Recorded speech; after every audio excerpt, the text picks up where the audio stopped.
Esta historia empieza con Carlos Emilio Montañés. Había trabajado como director de los talleres Alexander, la segunda gran empresa barcelonesa de máquinas de vapor. Ahora era ingeniero en cabo de tranvías de Barcelona.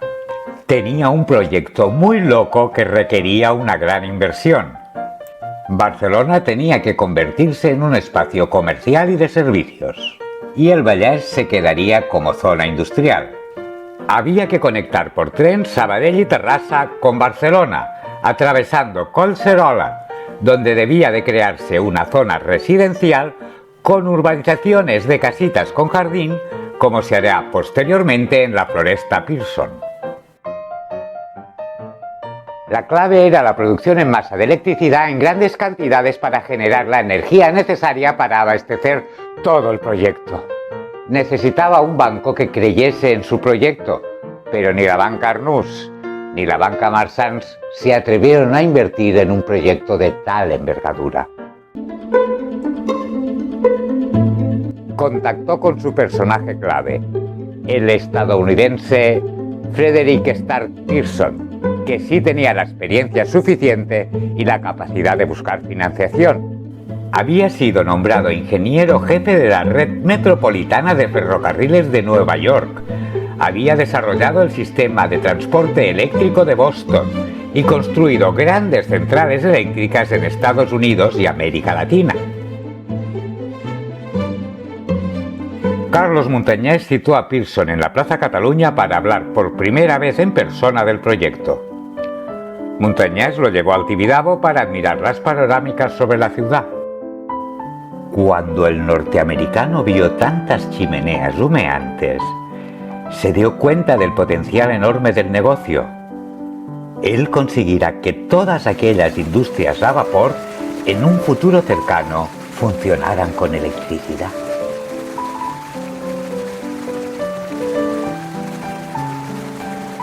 Frederick Stark Pearson negoció un contrato con el Estado para la construcción de centrales hidroeléctricas, para lo que se constituyó en Toronto, Canadá, la Barcelona Traction Light and Power Company, conocida popularmente como la canadiense, con 40 millones de dólares de capital. Había que generar la suficiente electricidad para que en Barcelona se utilizase en todos los ámbitos, en el alumbrado público, en el suministro doméstico, en las fábricas, en los tranvías, en los ferrocarriles, en el metro. Y la energía la tomarían del Pallars Jussá, de la zona cercana a Trem, en la Vall Fosca, un enclave pirenaico aislado donde había muchos saltos de agua.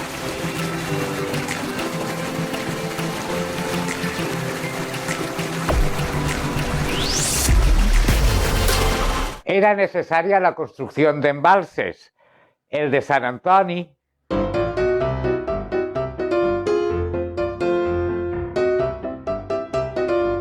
Camarasa,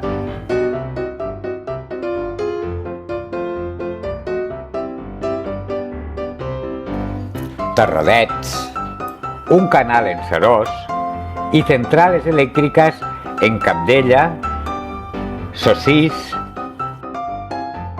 Serós, Sant Antoni, Camarasa, Sant Llorenç, Gavet y Terradets. Además de conectar la zona con una carretera de 30 kilómetros desde la Pobla de Segur a Cabdella, donde hasta ahora no había más que caminos. Al principio los ayuntamientos se opusieron al proyecto, pues ellos ya tenían luz para el alumbrado público. Y creían que los rayers perderían el río como medio de transporte de troncos para la industria maderera.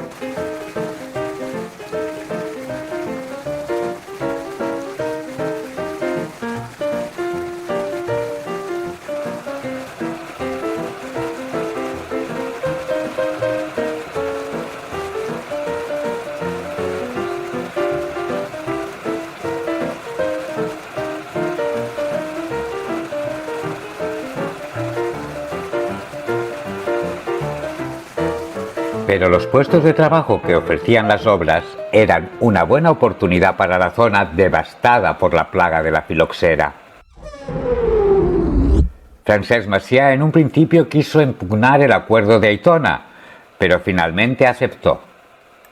Todo estaba financiado por la Energía Eléctrica de Cataluña y por la Barcelona Traction, que había absorbido la Tramways de Barcelona y esta, la compañía barcelonesa de electricidad que Tomás Dalmau tenía en el paralelo.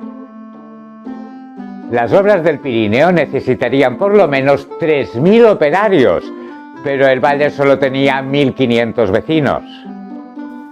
Vinieron de Lleida, que contaba con 50.000 habitantes, se movilizaron más de 10.000 vecinos. Aunque también llegaron hombres de otras partes de Cataluña, de Murcia y Andalucía. Tremp pasó de 2.000 a 6.000 habitantes.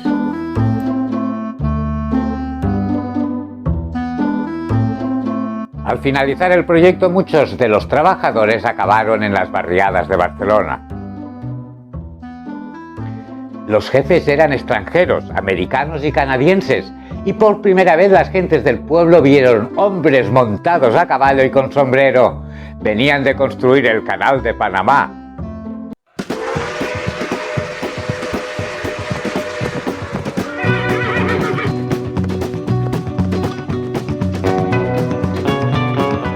Ingenieros tejanos realizaron los primeros mapas topográficos del área. Y se tuvieron que producir y transportar miles de toneladas de cemento para la construcción de las presas y centrales. Además, se tenía que conectar por carretera la comarca del Pallars Jussá con la Noguera, por Terradets. En 3 meses, la carretera de la Pobla de Segur a la central de Cabdella estaba concluida.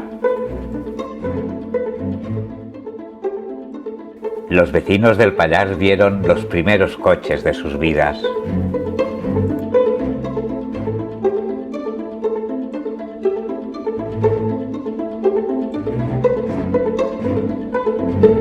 Paralelamente a las obras del Pirineo, se fundó en Barcelona la Sociedad de Ferrocarriles de Cataluña, con la intención de perforar el túnel para enlazar Barcelona por Vallvidrera hasta el Vallès. Había que facilitar las vías de acceso y potenciar los nuevos núcleos de población en las proximidades de Barcelona. Cuando el tren llegó a Sant Cugat, Pearson hizo construir un campo de golf en la Floresta.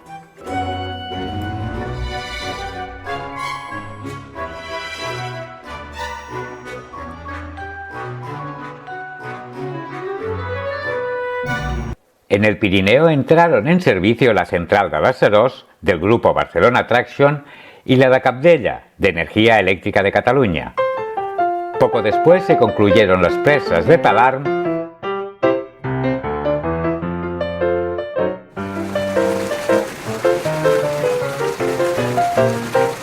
y la de Camarasa, la más grande de Europa. La empresa entró en quiebra y, para colmo, Pearson murió junto a su esposa al ser torpedeado el barco Lusitania en el que viajaba de Nueva York hacia Londres. Iba a asistir a la asamblea de accionistas de la empresa, donde se iba a decidir desbloquear las obras del Pirineo.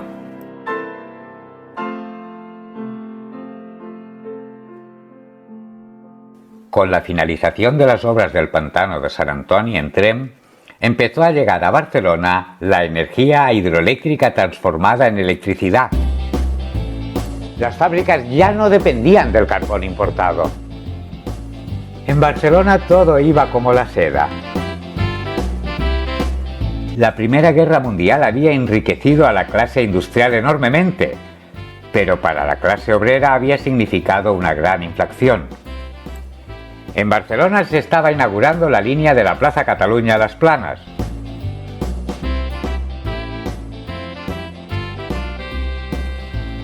Tres años más tarde llegará el tren a Terrassa y en 1922 a Sabadell.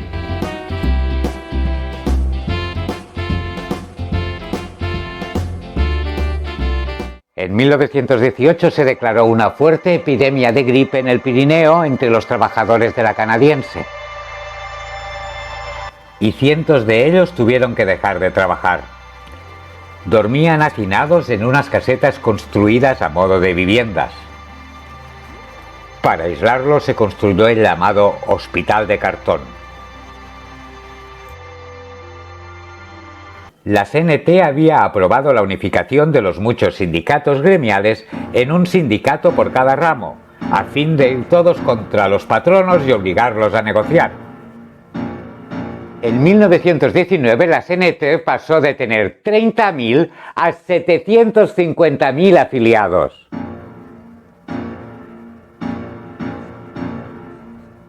Todo empezó en Camarasa durante la construcción del pantano. La chispa fue el despido de 8 trabajadores de la empresa Riegos y Fuerzas del Ebro S.A., filial de la canadiense, por estar afiliados a la CNT. Sus compañeros se declararon en huelga y la empresa contraatacó despidiendo a 100 asalariados más. Por solidaridad, pararon también los trabajadores de la sede de Barcelona. Los trabajadores estaban envalentonados tras la revolución de los obreros rusos hacía apenas 2 años. Entre febrero y marzo de 1919 se extendió por toda Cataluña. El gobierno encabezado por el conde de Romanones decretó el estado de guerra.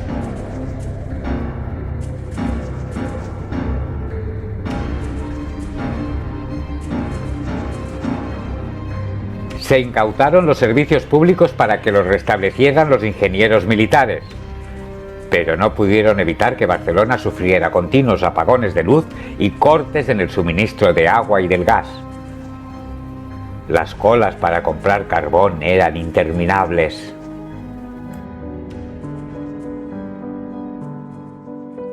La burguesía industrial estaba en shock, dispuesta a impulsar en último término un régimen fascista, con tal de acabar con la conflictividad sindical.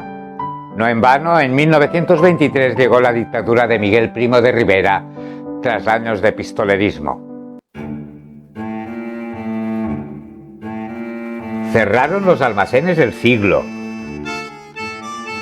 los teatros del Paralelo, la Boquería, los tranvías pararon a la hora señalada y los periódicos dejaron de imprimirse. Era una prueba de fuerza del sindicalismo a la patronal. Las manifestaciones que discurrieron por el Paseo San Juan fueron impresionantes. Tras 44 días de huelga, 3.000 detenidos y 4 muertos, los trabajadores, reunidos en la Plaza de Toros de las Arenas, oyeron el discurso de Salvador Seguí, excarcelado hacía unas horas del buque Pelayo atracado en el puerto. Expuso ante 20.000 trabajadores y trabajadoras las condiciones pactadas: la readmisión de los despedidos, la limitación del trabajo infantil, la amnistía para los apresados por el conflicto, un aumento de sueldo y, sobre todo, por primera vez en Europa y segunda vez en el mundo, una jornada laboral de 8 horas. En realidad, la jornada laboral de 8 horas llegó años más tarde tras duras negociaciones entre los sindicatos y la patronal. En diciembre de 1919, la Federación de la Patronal creó los sindicatos libres o amarillos, formados por esquiroles, delatores, rompehuelgas y pistoleros, cuya misión consistía en dar muerte a los líderes sindicales. Estas bandas eran pagadas por los patronos. Los sindicatos contraatacaron con más violencia.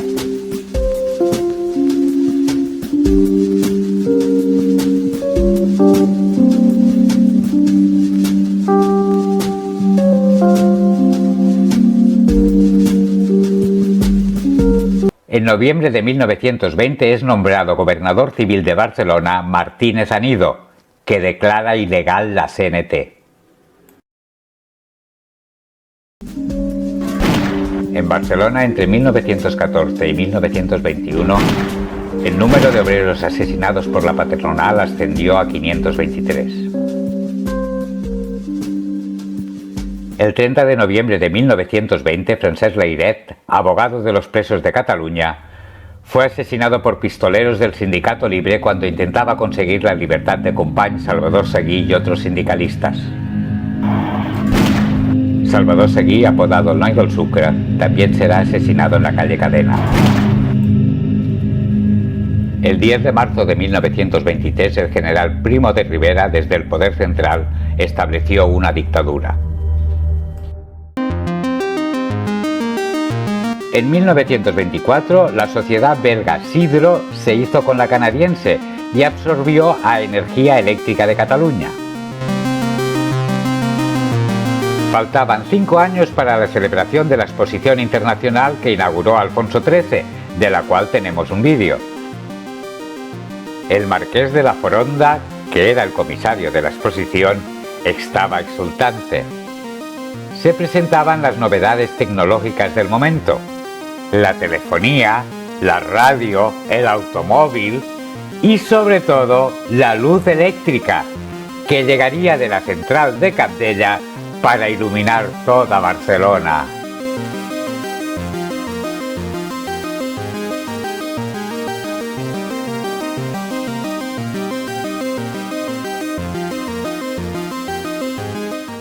Durante la Guerra Civil, la empresa fue colectivizada y devuelta a sus propietarios tras el conflicto. Pero Franco no podía permitir que una empresa con capital belga controlase la energía. Para ello montó un plan político-judicial. Un juzgado de Reus decretó la quiebra de la empresa. Uno de los denunciantes era el banquero mallorquín Joan Marc, presidente de FECSA, que ya había intentado comprar la empresa a los belgas. El gobierno hizo un simulacro de subasta adjudicándola, cómo no, a FECSA por 10 millones de pesetas, un precio ridículo. En realidad era un regalo de Franco por los favores que le debía a Marc, quien le ayudó a financiar en el 36 el golpe contra el gobierno republicano. La central eléctrica del Paralelo siguió con su producción hasta 1987, cuando el ayuntamiento no permitió por más tiempo que las 3 chimeneas siguiesen contaminando el Paralelo. En Barcelona de la canadiense nos quedan las chimeneas de la calle Mata. En Pedralbes se situó un monumento a Pearson y cerca de allí se dio nombre a una avenida de Barcelona que alberga muchas mansiones.